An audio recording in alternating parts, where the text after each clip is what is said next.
Pak Agus, Pak TBH ya, I have a bad news Pak. Jadi saya itu diminta ketemu Pak Rosan di tengah-tengah pergolakan ini mau menuju ke sini. Pak Rosan minta saya gabung di 02. Saya sampaikan Pak Rosan, kenapa saya mesti gabung 02? Saya ini akademisi, saya ada di mana-mana. Toh saya bantu Pak Prabowo minta apa nih untuk bikin roadmap pertahanan kalau jadi presiden. Saya di tim itu Pak. Oke. Lalu dia bilang nggak bisa, harusnya Mbak Kolin lebih clear, pakai baju biru muda masuk. Saya bilang, sebentar, sebelum saya bilang apa dulu, saya mau tanya, emang Pak Prabowo ini bakal jadi presiden berapa lama? Ini nyampaikan Pak Rosan loh, duta besar kita mantan di Amerika. Jadi rencananya 2 tahun. 3 tahun berikutnya diikuti oleh Gibran. Saya langsung bangun, sebentar Pak Rosan. Jadi akan 2 tahun, lalu langsung diganti oleh Gibran. Pertanyaan gua bodoh aja nih. Lu yakin Prabowo dibiarkan hidup oleh Jokowi 2 tahun? Kalau saya jadi Gibran atau jadi Pak Jokowi, saya matiin besok. Loh, betul gak sih? Kalau dia bisa mengkhianati Ibu Megawati Soekarno Putri dengan segala perjuangan yang menjadikan dia ada di istana sampai 2 kali, ada jadi gubernur Jakarta, ada jadi wali kota, apa bedanya dia bisa bunuh Pak Prabowo di tengah jalan? Makanya statement saya kan jadi kuat bahwa Pak Prabowo itu digunakan, bahwa Gibran itu memberatkan. Itu kan bahasa-bahasa saya, dan saya of course saya bilang sama Pak Rosan, saya nggak mungkin ada di sana. Demikian. Dan terus terang aja saya mohon maaf Pak Rudi, saya tuh undang wartawan sebenarnya datang tadi karena saya lihat harusnya nanti semua di doorstop oleh wartawan banyak, jadi bisa dinyatakan. Karena gimana ya Prof ya, kita yang jadi orang kampus aja udah jadi bingung, ini gimana ya? Karena bukan saja kita tuh dianggap partisan, tapi buzzer-buzzer bermain. Hoax dibuat hanya untuk menjatuhkan kredibilitas orang gitu. Ada yang tidak masuk akal. Ini barusan sambil ngomong kenapa saya WA, mohon maaf bukan nggak sopan. Padahal kok WA saya langsung. Karena sedang khawatir. Pak Ken sudah tahu hari ini ada berita besar Pak. Buktinya saya belum tahu betul atau tidak, tapi ini berita dari Uni Eropa bahwa pembelian Emirates walaupun batal, tetapi pembayaran 7% komisi sudah diterima cash. Itu sudah rame di Uni Eropa Pak. Yang mengangkat berita udah bukan berita ini, international news. Siap. Jadi barusan Pak Dasko bilang, kakak tolong itu kan belum confirm loh. Gue nggak bisa stop, itu di dunia internasional. Ini bukan pamannya Gibran yang ngeluarin berita. Kalau paman Gibran bisa di stop. Nah, jadi memang sudah kacau dunia ini. Nah, tapi saya bilang, saya terus percaya, saya tuh muridnya Pak Ken dan saya selalu diajari Pak Ken untuk tegak lurus dan jalan pada jalan yang benar.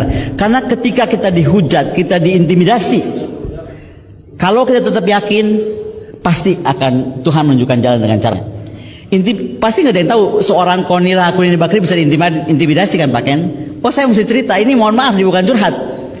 Saya sudah di warning, jangan ganggu Gibran. Siapa yang? Orang terdekatnya 08. Jangan ganggu Gibran. Kalau itu sudah di warning begitu? Oh udah. Jangan ganggu Gibran. Jangan. Tapi ganggu Prabowo boleh. Entar dulu. Bukan. Kalimat berikutnya yang seksi. Kalimat berikutnya yang seksi.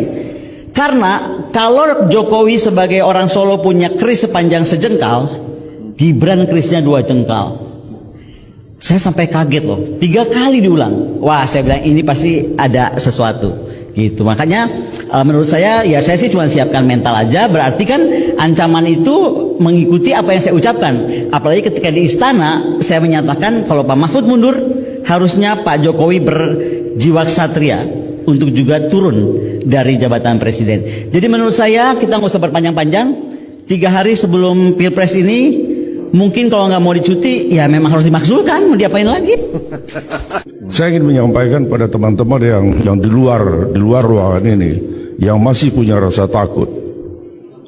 Takutlah melihat bangsa ini hancur, ya, ketimbang takut dengan sekelompok orang yang melakukan berbagai teror, ancaman, ya, intimidasi.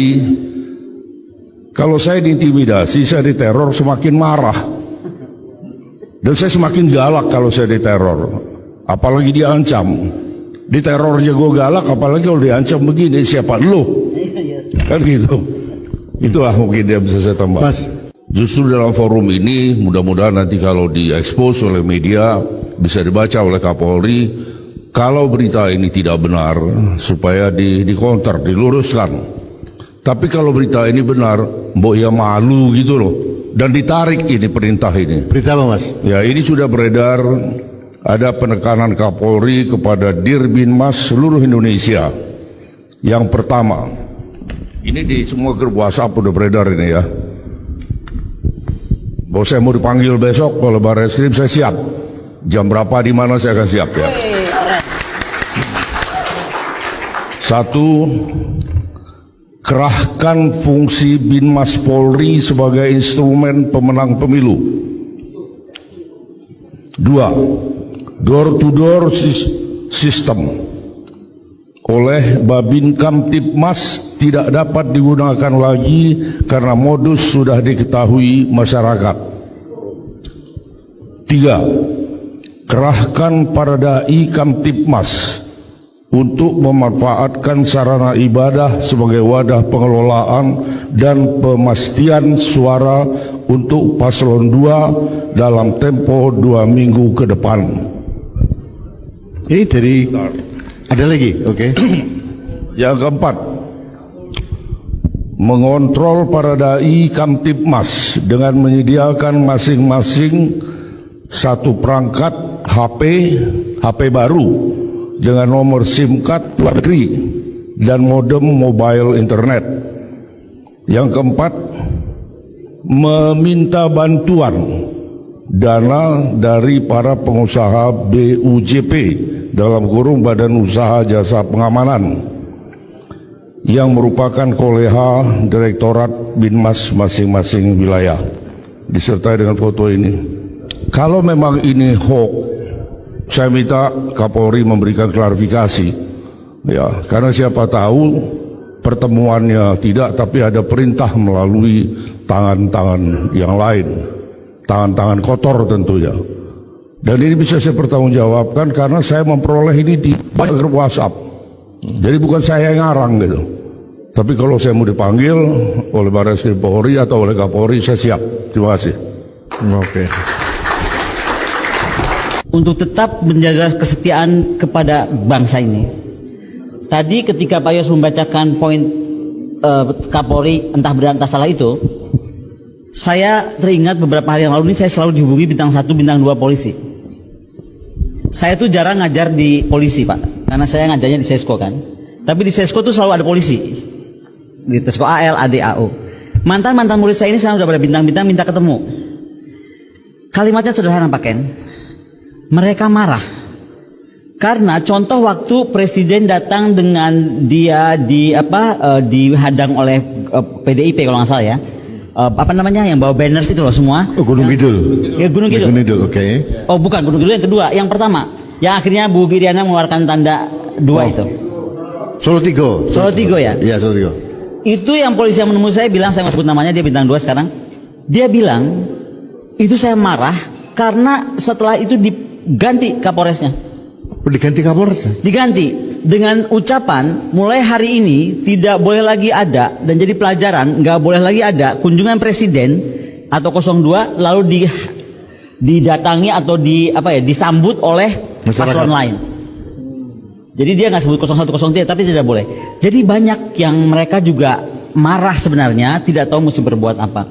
Itu kenapa saya ada di sini tuh dengan segala hormat saya minta betul. Karena di sini ada mantan kepala staf, ada mantan pemimpin di TNI, tolong deh adik-adik itu diraih, karena mereka tuh sedang bingung sebenarnya antara perintah atasan Kang TBH, ya kan, perintah kan komando ya kalau tentara sama polisi, tapi antara juga langsung dipindahkan. Nah, dari adik-adik HMI, jaringan saya itu HMI banyaknya di seluruh Indonesia. Kalau di Sumatera Pak TBH itu yang digunakan Dandim, Angkatan Darat justru. Itu kenapa 2 hari yang lalu saya langsung menghadap Panglima TNI. Saya WA beliau, saya minta waktu. Saya bilang, Panglima, saya cuma mau titip aja satu lah. Jaga negara ini. Karena saya sebelumnya bertemu Sultan, dan saya kan orangnya suka kepo Pak Ken. Saya bilang, Sultan, ngapain presiden mau ketemu Sultan diterima? Ternyata Sultan bilang, saya harus terima karena presiden komplain tentang satu hal, kenapa UGM bersuara. Yang kedua, Sultan jawab dong, ya itu mahasiswa akademisi dan itu hak mereka untuk berbicara tentang